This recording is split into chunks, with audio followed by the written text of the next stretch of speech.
That's so brilliant! This video is sponsored by Case Filters.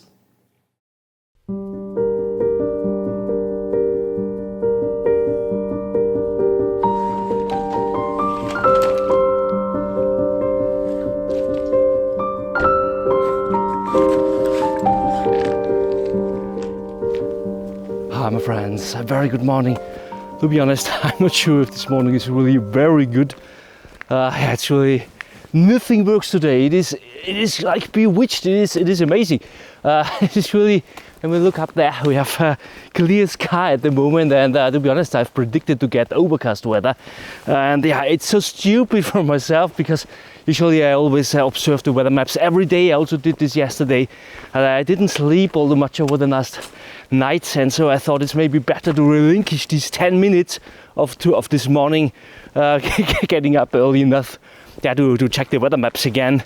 I thought it's better to have 10 extra minutes in my bed, relaxing a little bit, because the weather was quite constant over the last days.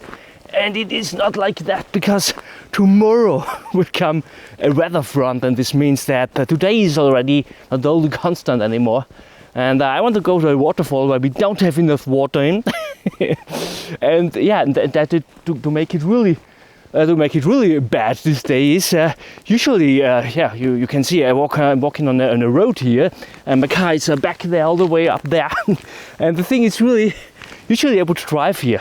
It's just forbidden at the moment. I don't know why, so I have to walk. I'm not sure how long. I think maybe and half an hour more to the waterfall. It's a big deal to walk this distance, to be honest. The only problem is really I didn't calculate for that time, and as we have clear sky, you can photograph waterfalls there in the early morning before the sun gets up. So I'm not sure what will happen today, if I will be early enough there, if I will find a fantastic composition. I hope so, fingers crossed. I will work on a masterpiece, and the question is actually, is it possible? With all these things, when nothing works, is it anyway possible to get a masterpiece? Let's find out with this video. So we could have luck, because when we look back there, we have a lot of fog down there, and it goes also in that direction behind that houses and so.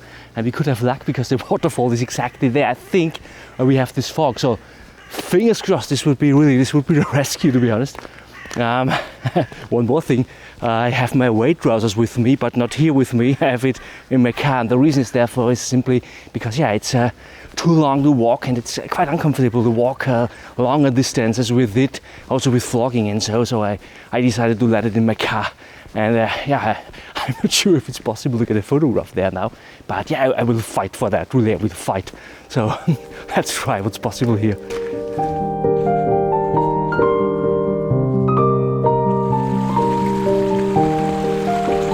Now, to be honest, as annoying and hectic the last half hour was, the closer I get to the waterfall, the more I hear these waterfall noises, the more relaxed I get actually. So I'm really looking forward.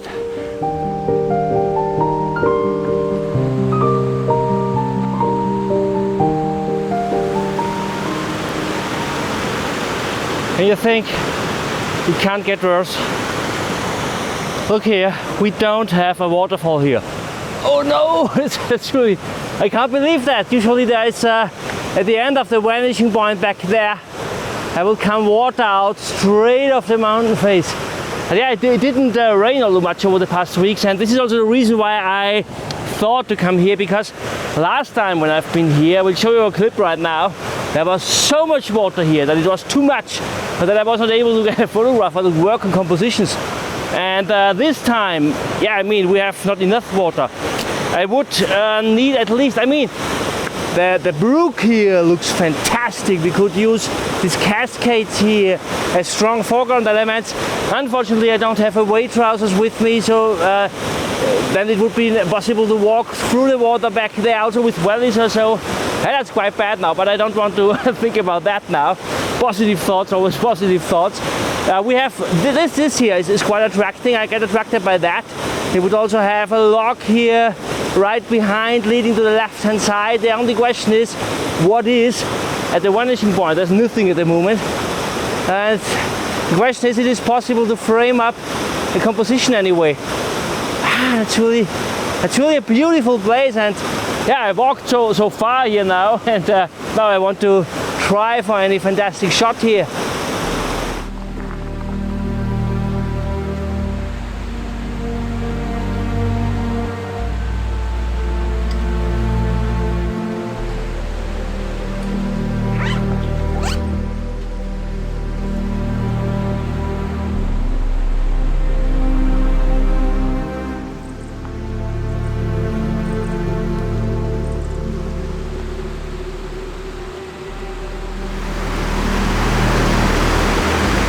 This place is really absolutely magical.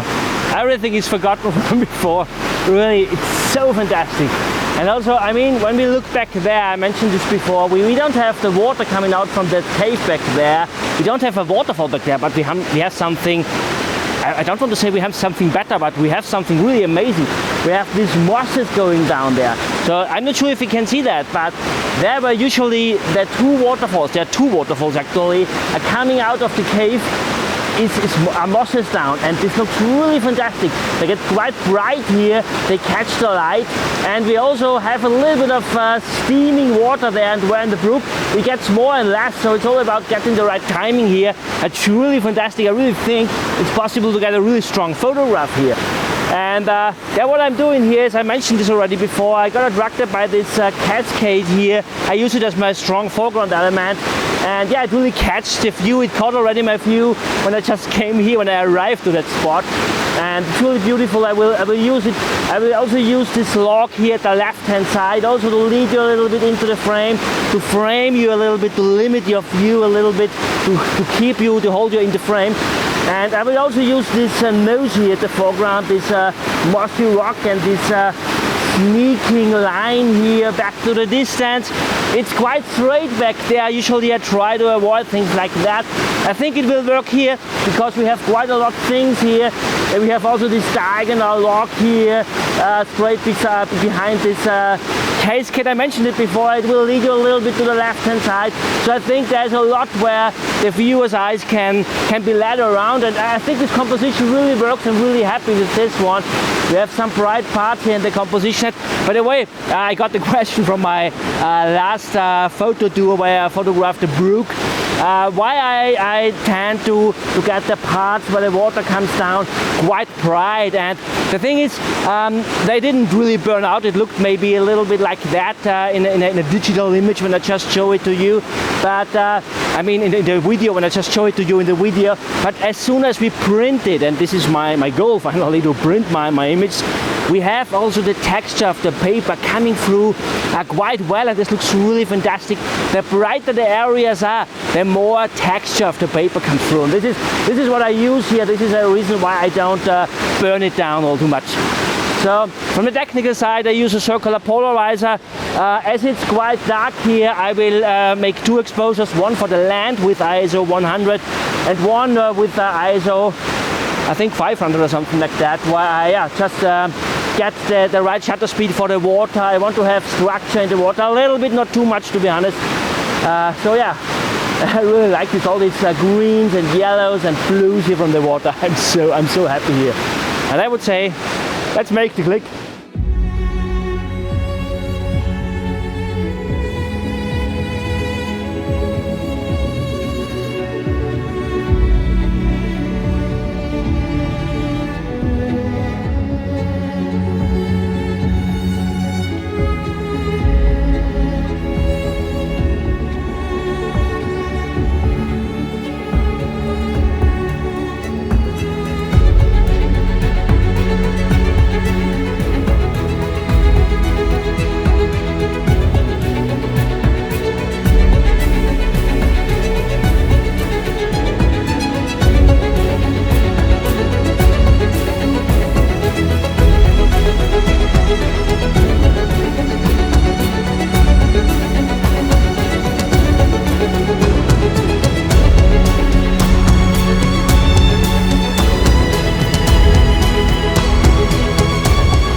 slippery, it's amazing. There's a thin layer of ice on all the boulders here. Wherever you walk, it's really dangerous, especially also when you walk with the camera gear here. It's really amazing. But how dangerous it is, how beautiful it is. When we look back there, so beautiful. I come closer now. I got attracted by that rock here, by that mossy rock here at the foreground. The water goes around in this nice curve, and I use this curve to lead in from the left-hand side. We have these boulders here what support this line, and they also build a little line from the right bottom corner, and I really like that.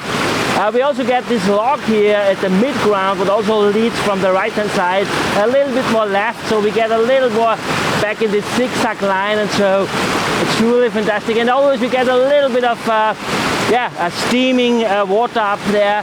The spray, everything is going up, and this leads into really fantastic atmospheric conditions, and I really like this.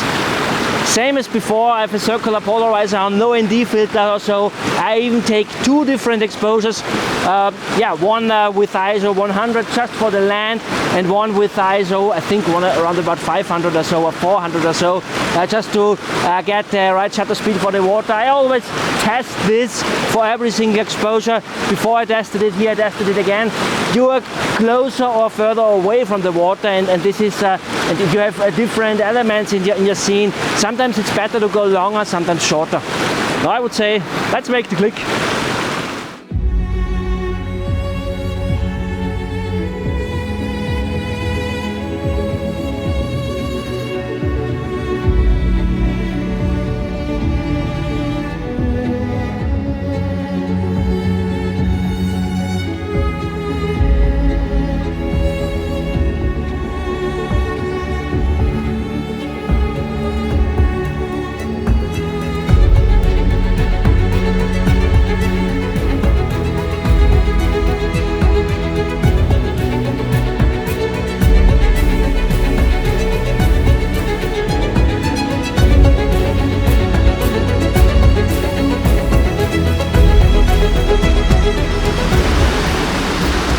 What an amazing place. It's really absolutely fantastic.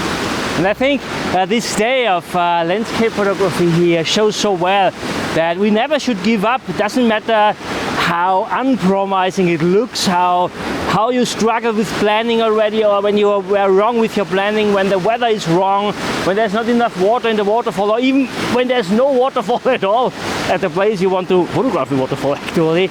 Give your best, try to go over this red line you have set by yourself, and work on fantastic compositions. As always, anything you can photograph, and maybe it will also lead to a masterpiece. My friends, I hope you enjoyed this video. If yes, please give me a thumb up, and I picked one more interesting video for you. I will link it here, and I thank you so much for watching. See you next time. Bye.